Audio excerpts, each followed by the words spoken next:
In the most remote areas of the world, something massive is silently stalking its victims and swallowing them whole. They cut it open, and sure enough, they found the little girl in the stomach of the snake. History supports the existence of snakes larger than anyone imagined. A 30-foot python probably has the ability to open its mouth 2 to 3 feet wide. This would lead you to believe that, yes, it could swallow an adult human being. Now, using the latest technology, science explores the wilderness. Oh, wow, there's a big guy right here, right ahead of us, right there. And uncovers evidence much closer to home. Hold on, there's one. An expedition searches for proof and uncovers some surprises. He's got me. Witnesses around the world report seeing monsters. Are they real or imaginary? Science searches for answers on Monster Quest. This is the Republic of Venezuela. The rugged grasslands here teem with monkeys, giant anteaters, and the world's largest rodents, called capybaras. Lurking beneath the surface of these rivers are ferocious predators, like crocodiles and piranhas. But the people here say something even bigger and more deadly is out there. Legendary, monster-sized anacondas. And they are becoming its prey. He's saying that there was 40 to 50 meters long. He had my whole hand in his mouth. The snake pulled me down to the ground, so I was just trying to get my hand back. The girl was lost. No one could find her. The snake had already swallowed her. Anacondas are some of nature's most vicious predators, equipped with razor-sharp teeth and powerful muscles to crush their prey. The teeth of the anaconda are like needles that curve backwards. If you try to pull out, they go in even further, deeper. And then it throws a couple loops and starts squeezing incredibly powerfully. The prey is trying to get its breath, and with every breath, those toils just tighten up even more until cardiac arrest. Here you can see an anaconda making a meal of a capybara. The snake squeezes the animal, then swallows it whole. Eyewitness reports from around the world describe monster snakes reaching nearly 150 feet, or half a football field in length. These giants could be anacondas or pythons, two of the largest snake species in the world. Unlike other snake species, which kill their prey with poisonous venom, pythons and anacondas are constrictors, snakes that squeeze their prey to death. Pythons are native to Asia and Africa, anacondas to South America. No one has ever produced hard evidence of a python or anaconda longer than 30 feet. Monster Quest is sending biologist Jesus Rivas deep into Venezuela to hunt for just such a giant, an anaconda bigger than any found before. He's flown from Caracas, the Venezuelan capital, to the town of Barinas. From here, it's a 3-hour drive into the Llanos. Los Llanos, in Spanish, means plains. It is a 200,000 square mile swath of wild savanna. The largest anacondas I found was about 17, 18 feet long. However, there have been a couple of stories people have told me that refer to a very large snake, probably much larger than anyone that I have caught. And I have no reason to disbelieve this story. The first stop on Rivas's expedition is here, the tiny town of Montecao. It's the final outpost before leaving civilization behind. He's looking for clues from the locals about what they've seen.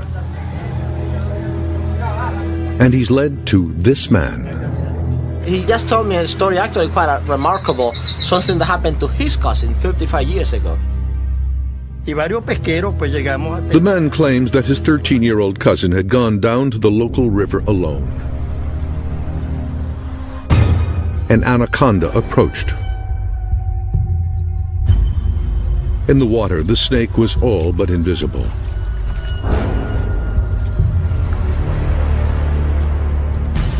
Without warning, it attacked. The anaconda wrapped its massive coils around the girl. There was no chance of escape.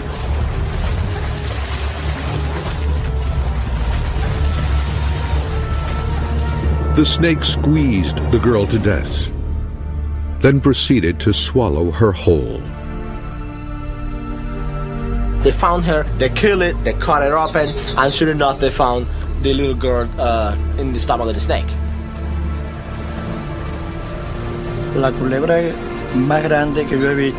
That was the largest snake I had ever seen.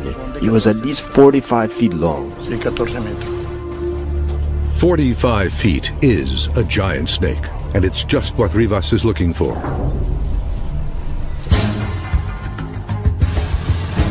From this town, it's an hour's drive to this remote ranch called El Cedral. This will be Rivas's base of operations.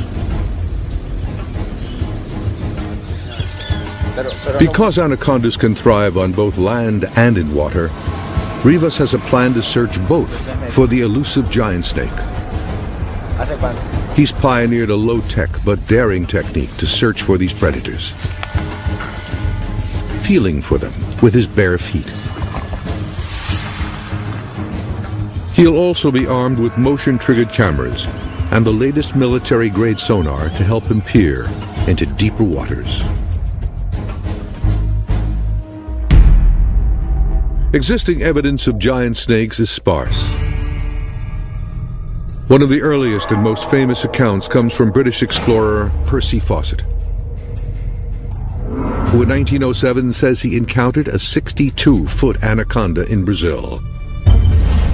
Later expeditions came back with fantastic stories of killer snakes. But more recently, this series of photographs surfaced on the internet. They appear to show a man swallowed whole by a giant python. But are these photos hoaxes or real evidence of giant man-eating snakes? Experts will analyze this evidence. If you look at the ribs, they are facing towards the back, and that would be consistent with the snake swallowing towards the tail. The pythons in these photos are native to Asia and Africa, but there could be thousands of them right here in the United States, specifically in the Everglades of South Florida. This will be the site of another monster quest expedition. With more than 1.5 million acres of wilderness, this is a perfect hiding place for giant snakes, as seen in these shocking pictures taken in 2005.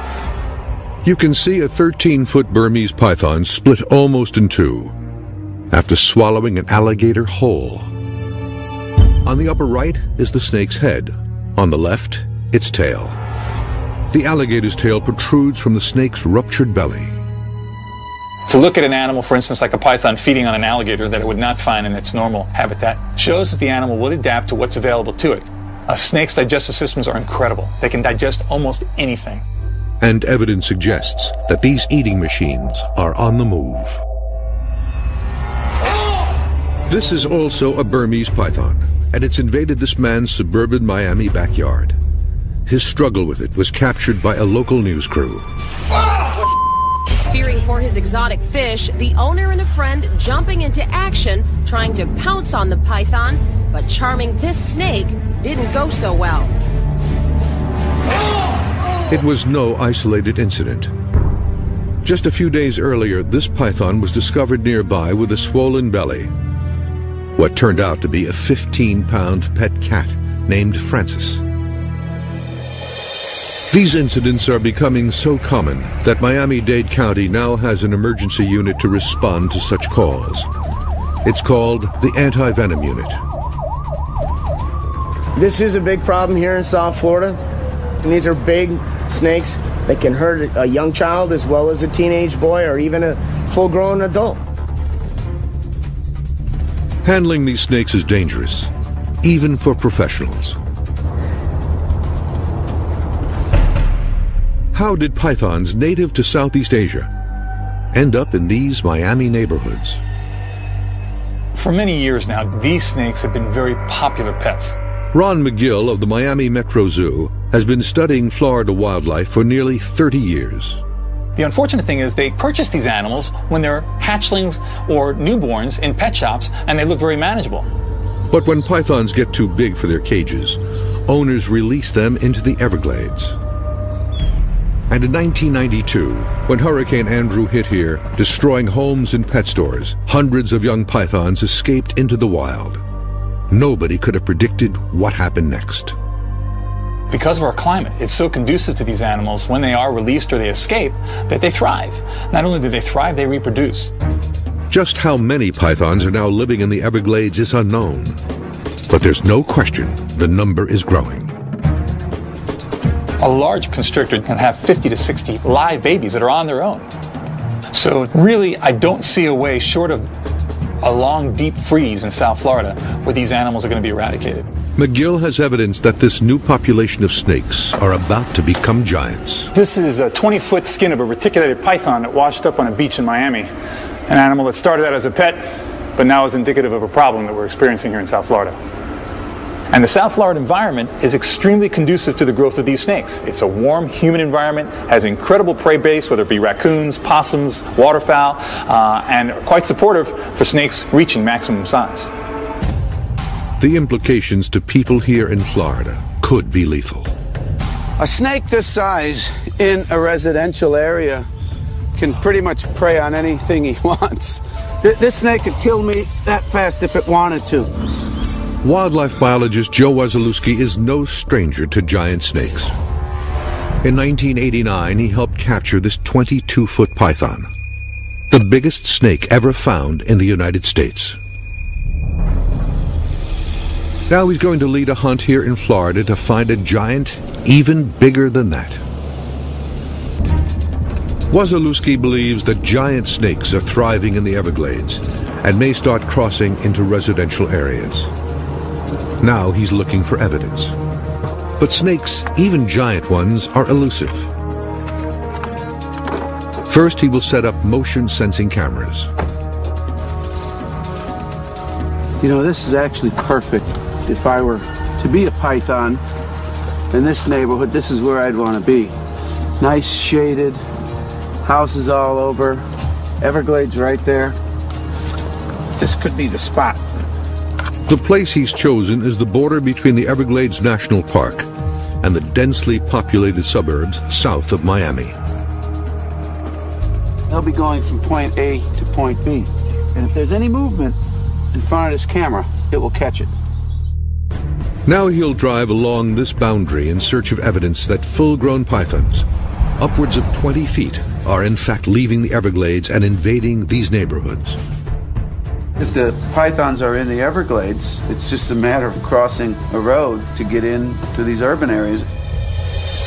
Will Wasilewski find the giant snake he's looking for? Yeah, wait, hold on, there's one. In South Florida, there are signs that dozens of neighborhoods around Miami could be under attack from giant killer snakes. Experts point to these photos as evidence. They were taken by a wildlife researcher in the Everglades in 2005. They show a 13-foot Burmese python which appears to have burst open after swallowing a 6-foot alligator whole. Snakes' digestive systems are incredible. They can digest almost anything. People speculating, well, that the python just exploded because the alligator was too big. That's really not the case at all. What most likely happened is that this alligator was swallowed. Either a claw or a tooth or something caused some type of perforation in the python's gut, caused an infection which led to the death of the snake. If pythons are growing large enough to swallow alligators whole, then they could be a threat to people living nearby. A python that gets to any of significant size in a place like the Everglades will feed on any warm-blooded mammal of any size that it can kill and swallow. They can adapt, they can branch out, they can be found in suburban areas. A 2007 U.S. Geological Survey reports that as the Earth continues to warm, to California. Joe Wasilewski thinks that's happening already. We really could be on the verge of a real epidemic with these pythons. Just because you don't see them does not necessarily mean they're not here. What it does mean is they're hiding pretty good on us. It's been dry for the last few months, up until a couple nights ago we got some really good rains. And with the rains coming in, it sort of wakes all the wildlife up. Right now is the perfect time to look for pythons. 1,000 miles away in Venezuela, anaconda expert Jesus Rivas is about to begin his search for a giant snake.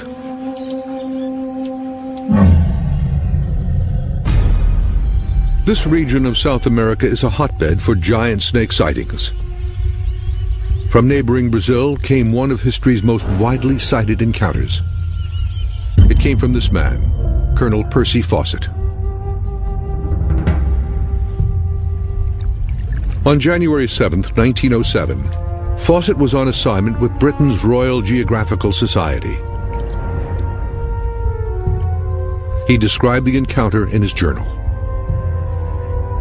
We were drifting easily along in the sluggish current when there appeared a triangular head and several feet of undulating body. It was a giant anaconda. I sprang for my rifle and, hardly waiting to aim, smashed a .44 soft-nosed bullet into its spine. We stepped ashore and approached the reptile with caution. As far as it was possible to measure, a length of 45 feet lay out of the water and 17 feet in it, making a total length of 62 feet. This drawing and Fawcett's account are the only existing evidence of this giant snake.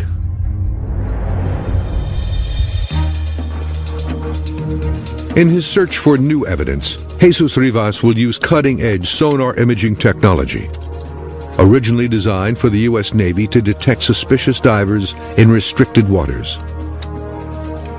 The device is called the DIDSON, or Dual Frequency Identification Sonar.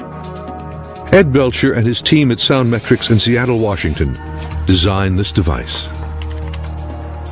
This is an acoustic camera. It uses sound instead of light to generate an image. Rivas will encounter zero visibility conditions in his search for a giant anaconda.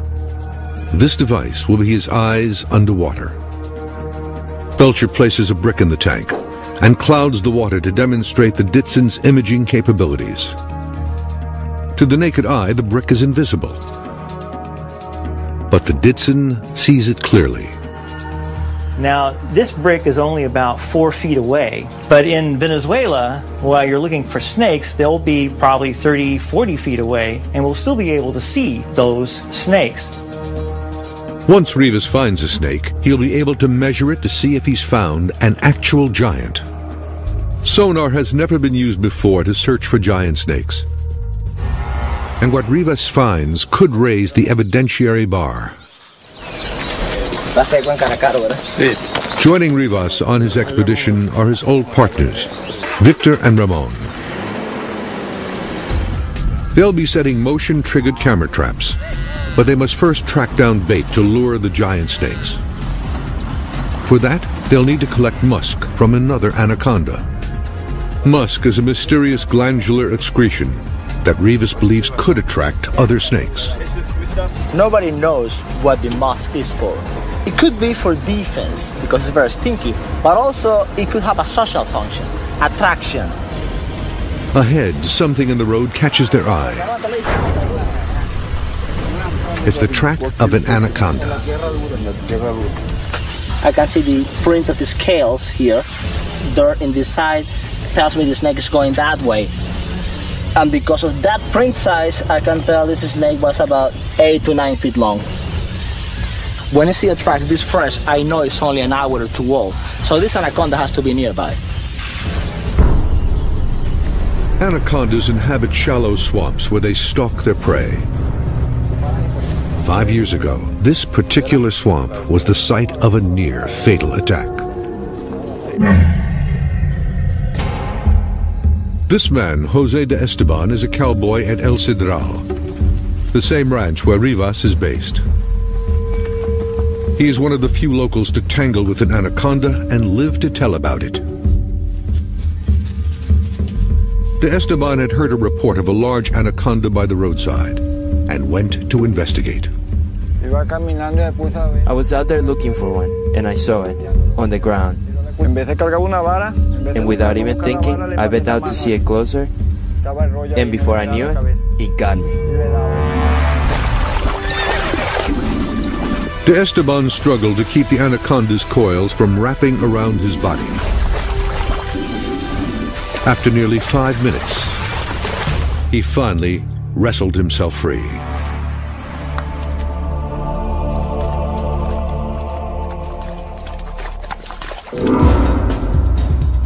The team begins their search in the same swamp where De Esteban was attacked.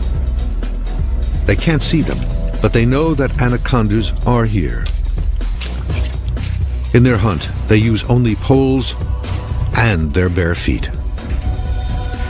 Rivas's unorthodox methods have earned him the nickname the Barefoot Biologist. As he searches, his only safety net is his instinct and experience. This water is not very deep. If I catch an anaconda in a water that is too deep, she might have the upper hand. I don't want that.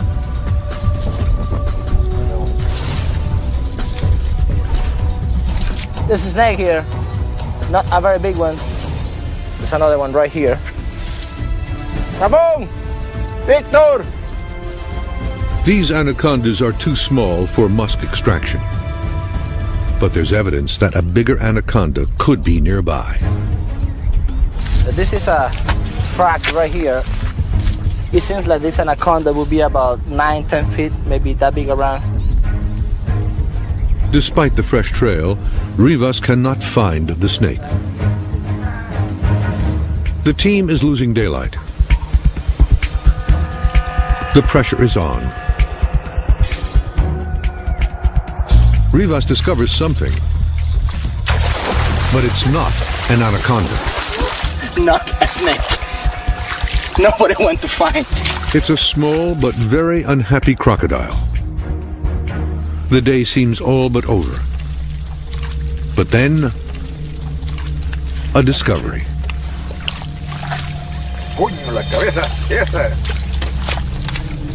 Oh, it's very strong. For a small snake. Now this baby is actually putting the squeeze on my arm now. If it's any harder, I wouldn't be able to withstand it. This feisty anaconda is just right for Rivas to extract its musk. At first light, the team will set the camera traps and test the sonar. I can see how fat he is. And in Florida, a monster quest demonstration goes terribly wrong. He's got me. Snakes have been the object of fascination and worship throughout history.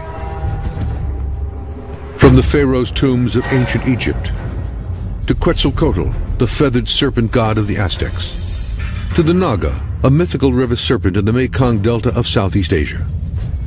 2 million snakes are the embodiment of evil and a source of paralyzing fear. That fear is very real in Venezuela and in Florida, where there could be evidence of giant pythons and anacondas. And 2 expeditions are underway to find them. In South Florida, the investigation is tracking escaped pet pythons that have for years been thriving and growing in the seclusion of the Everglades. But there are signs that they're now invading suburban neighborhoods. Captain Ernie Gilson, with Miami-Dade's anti-venom unit, has seen it firsthand. I've been doing this for 9.5 years, and we're getting more and more of these calls for recoveries every year. We foresee in the future that we will definitely see larger snakes, more calls on these larger constrictors than we have in the past. Come back around. The calls that we are receiving, they are a lot of large constrictors, 7 to 10 to 12 foot long. This year, I expect it to get worse.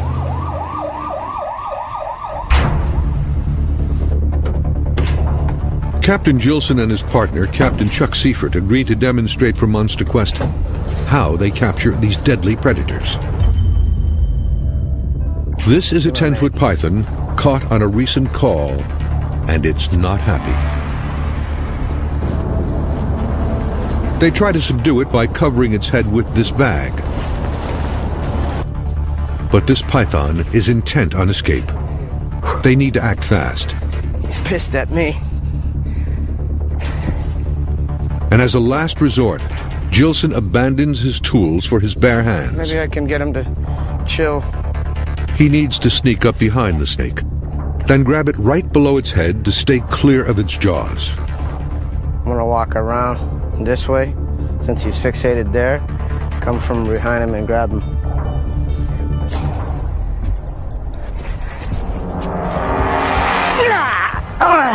He's got me. The snake bites Gilson, clamping down on his wrist. He has no way to break free. He's got a good hold on me. Can you push it in a little bit? Nope. He's got the vein, dude. The snake is coiling around their bodies. Seifert has to use brute force to pry the jaws open, tearing the skin from Gilson's wrist. Yep. He got me good, dude. Go get it, Ace. Yep. Yeah, it hurts like heck right now. They got real sharp teeth. As I approached him, my mistake was I didn't grab him close enough to his head. When I did grab, I slid back, and he was able to circle around and came back on me and bit me in the arm. As you can see, they got a full mouth of teeth. He got me with his inner and his outer teeth. As Gilson discovered, a constrictor's jaws are one of nature's deadliest contraptions. Both pythons and anacondas have 6 rows of razor-sharp teeth that curve backwards like 100 individual fishhooks. The more the prey struggles, the deeper the teeth sink into its flesh. This snake was 10 feet long, hardly a giant. But if it was a giant, could it have killed and swallowed Gilson whole? Monster Quest has compiled this photographic evidence from the internet that suggests it could be possible. No one has come forward to say where and when these pictures were taken, but many are convinced that they are evidence of giant, man-eating snakes. Now Bob Henderson and Ron McGill analyze this evidence. In looking at this image, if you look at the ribs, they are facing towards the back, and that would be consistent with the snake swallowing from the head being this way towards the tail. As demonstrated here with this python feeding on a dead rabbit, the head is the most compact and manageable part of the body for a snake to get its jaws around. That's why snakes always swallow head first.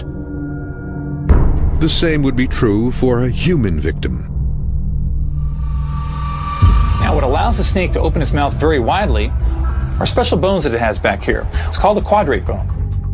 The quadrate bone at the back of the skull allows the jaws of the snake to drop straight down to open unusually wide. Then the separation between the 2 bottom jaw bones allows the mouth to expand even further, to 3 times the width of its own head. But Henderson isn't sure the snake in this photo has swallowed a person. Just based on the size of the person and the fact that it doesn't seem to have any particular bruising or anything like that, everything looks just very, very much intact for it to have been the victim of a snake attack and to have been ingested by a large snake. A snake swallowing its prey is a slow but violent process. A snake has no limbs to push food into its mouth. Instead, it has rows of curved teeth that move independently, pulling the prey little by little into its stomach. The condition of this body appears inconsistent with that of a snake's victim. While we can't definitively say that it's a forgery, it does give us pause. This photograph, however, seems to tell a different story. Now, this photograph here is more indicative of what I think could easily happen. If this is the shoulder here and the arm here, this would have to be the head. This photo was taken in 1995 by a policeman in Malaysia. He claims it shows a man lying face down with his head in its mouth. I think the snake could have a real hard time getting around what looked like they might be fairly broad shoulders. Prey species would bleed a lot from those wounds, and here you see that this snake has struggled. It has tried to go back and forth, trying to get over those shoulders, which is spreading this blood, spreading this injury. Once the snake swallows this man's head, the shoulders could prove to be an insurmountable obstacle. The average width of an adult's shoulders is about 2 feet, but if the snake could get its mouth around the shoulders, nothing could stop it from swallowing a person whole. A 30-foot python probably has the ability to open its mouth 2 to 3 feet wide. This would lead you to believe that, yes, it could swallow an adult human being. The best place to find these monster-sized snakes is going to be in the remotest areas of the world. Back in Venezuela, Rivas extracts the musk of the anaconda he caught the night before. He believes the musk could contain pheromones that will attract other anacondas, hopefully a giant. So maybe if this musk has a social function, with the camera traps, we might be able to find bigger, better, more anacondas. Rivas positions and aims the cameras using the onboard laser sight. Each is equipped with a motion-sensing trigger and a flash. These cameras will capture whatever crosses their path, day or night. Now the team will test the sonar.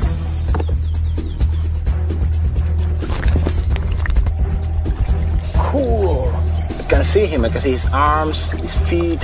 I can see how fat he is. Let me measure how fat he is. Almost half a meter. To lose some weight, buddy. After the tests, Rivas heads into the field. This will be the first time such technology has ever been used to hunt for anacondas, and it could lead these researchers to the discovery of a lifetime. The biggest snake Rivas has found here was 17 feet. Could an even bigger anaconda, a giant, be lurking beneath these waters? Ooh, there's something there right in front of us. That looks like a snake. Look, look. Aguántalo, aguántalo. It really looks like a snake down here.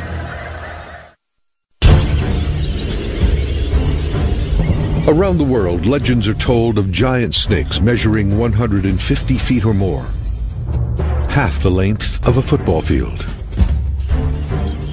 Anaconda expert Jesus Rivas and his team are on the hunt for just such a monster snake in Venezuela.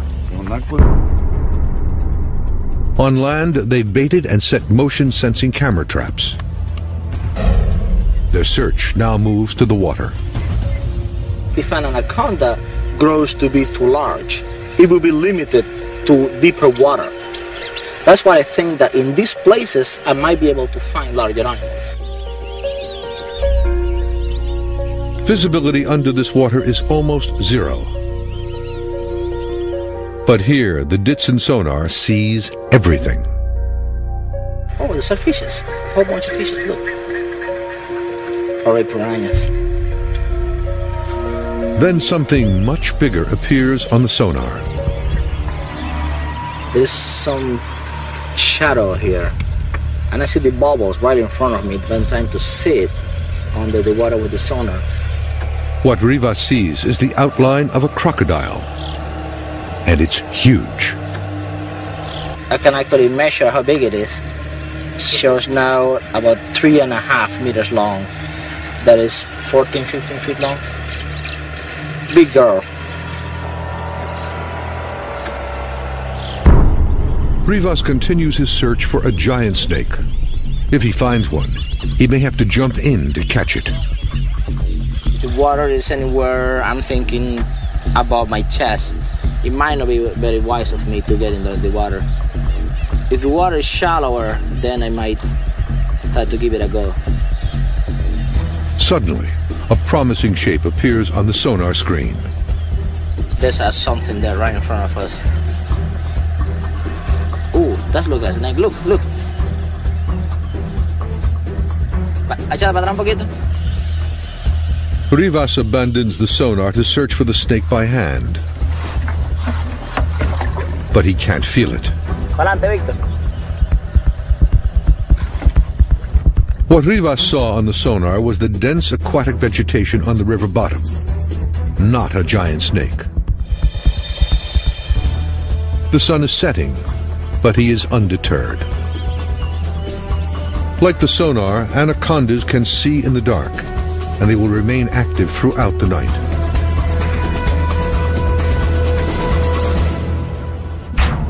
Back in South Florida, where the search for a giant snake continues, the day is also coming to an end. But that could be good news for biologist Joe Wasilewski. As the sun goes down, the roads stay warmer, the snakes, pythons in this case, will begin to migrate across, and that's usually when they move is right after sunset and into the night. His search begins to look even more promising. This really is a good road. It's sort of secluded. There's a little bit of an orchard here. There's some nurseries, there's homes, and this is really perfect to find a python. His intuition is right. There you go. I think I see something. Yeah, wait. Hold on. There's one.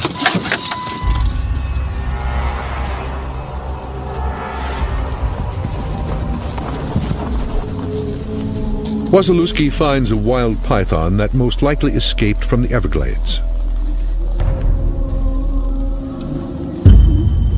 Oh yeah, I got it.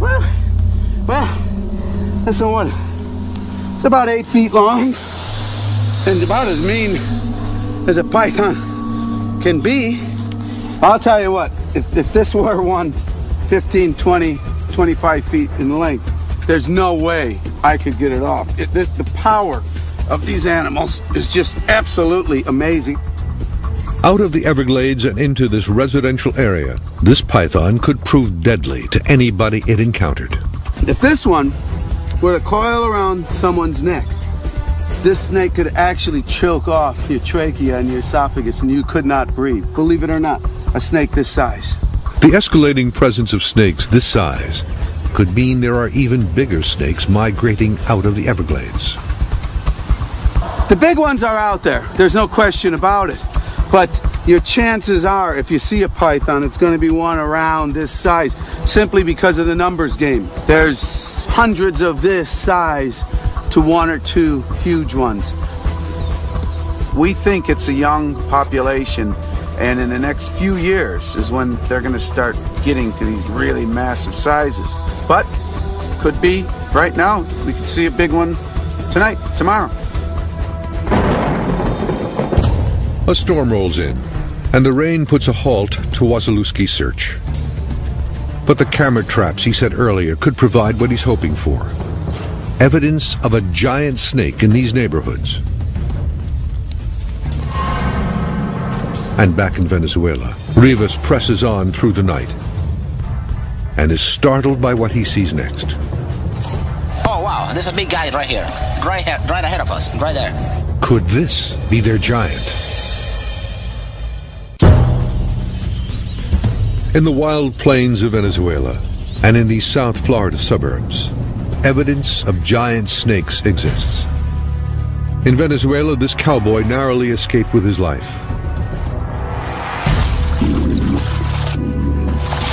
And this man says his 13-year-old cousin was swallowed whole by a 45-foot anaconda. In Florida, escaped pythons are invading neighborhoods, feeding on pets, even taking on the authorities sent to capture them. So far, no one's ever been killed here by one of these escaped pythons. However, these photographs prove they've become giants, large enough to swallow alligators whole. And these photographs, widely circulated on the internet, could be evidence that they are man-eaters. Although they can't be authenticated, experts agree it could have happened. I think if a 30-foot constrictor, an anaconda, a python did exist and it did come across a human being and it was hungry, there'd be nothing that would stop it from swallowing that human being. History is filled with accounts of giant snakes, some over 150 feet in length. Can science now prove the existence of such a snake? In the wilds of Venezuela, motion-sensing cameras are keeping watch on land. And by the light of the full moon, Jesus Rivas continues his search of the waters. Anacondas are very patient animals. If you want to deal with them, you just need to be just as patient as they are.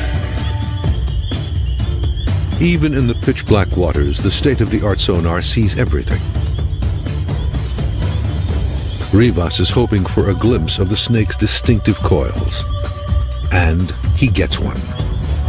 Oh wow, there's a big guy right here, right ahead of us. Víctor, chequea esta bolita aquí que está aquí en el lado. Check this out. This really looks like an anaconda right here, right in this patch of vegetation. ¿Sientes algo ahí? Is this a giant anaconda? Víctor, aguántate. There's a really big thing right there. That is a big guy. No hay nada, pura bola. But the shape disappears into the dense underwater vegetation.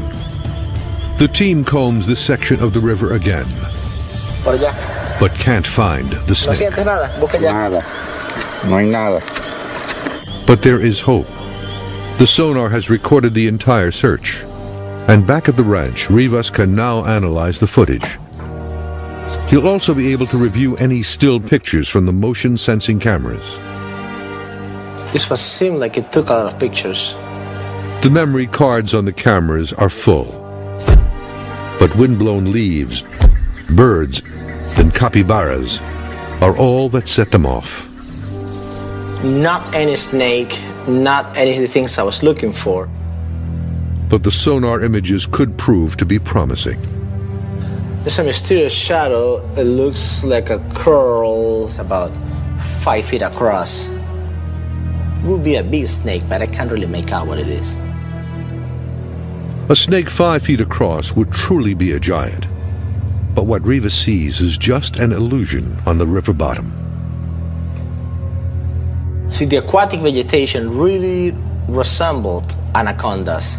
Many times I saw something, and when I checked it out in person, there wasn't anything. Rivas remains convinced the eyewitness reports here are true, and he'll be back to search again.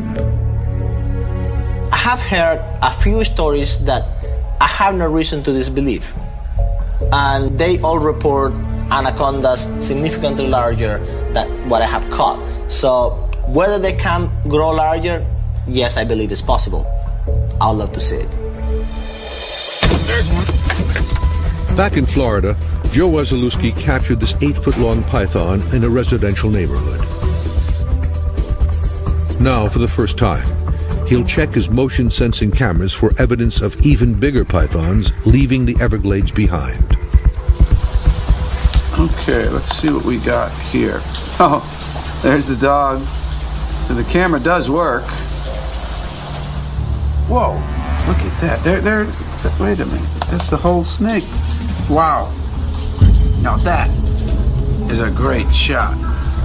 There's the head, the tail. That thing is at least 12 feet long. This odd-looking snake is an albino python, a popular breed with pet owners. It's not a giant, but what Wasilewski has found is new evidence that wild pythons are crossing into suburban neighborhoods. A photo is worth 1,000 words, right? And here it is. So that's a fact. Snakes are coming into these areas. And it may be only a matter of time until these snakes become giants. I'll bet in another 5-10 years we will start seeing the huge ones coming out. The evidence shows giant snakes are an unstoppable force of nature and potential man-eaters. In the Venezuelan llanos, life goes on as the anacondas lay in wait for their next victim. And here in the U.S., the population of escaped pythons continues to grow and spread to new areas every day. The next place one turns up could be your own backyard.